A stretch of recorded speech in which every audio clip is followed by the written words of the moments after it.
তো গাইস আসসালামু আলাইকুম। এই যে আজকে এই নতুন অ্যাকুয়ারিয়ামটা আমি বানিয়েছি,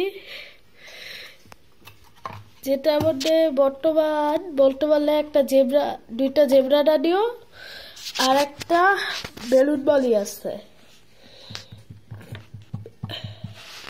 বেলুন বলিটা ফিমেল, এই যে এই অরেঞ্জটা হলো ফিমেল আর এই পিঙ্ক কালারটা হলো মেল, আর এই বেলুন বলিটা মেল। এটারও জোড়া আনা হয়েছিল, বাট এটার জোড়া অসুস্থ ছিল দেখে টিকতে পারে নাই, মারা গেছে।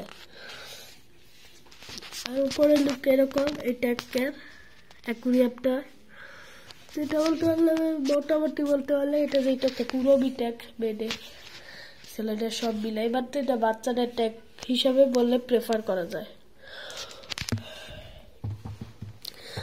নক করলেও কি এটা দুর্বল।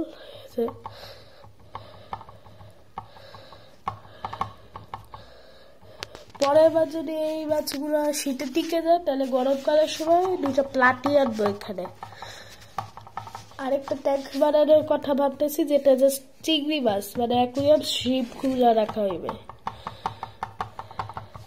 আবার এই পিঙ্ক কালারটা অনেক চঞ্চল বলতে পারলে, এটা অরেঞ্জ কালারটাও বলতে পারলে, বাট বেলুন বল এটা একটুও চঞ্চল না। আচ্ছা গাইস, আল্লাহ হাফেজ, সবাই ভালো থাকবো, সুস্থ থাকবো।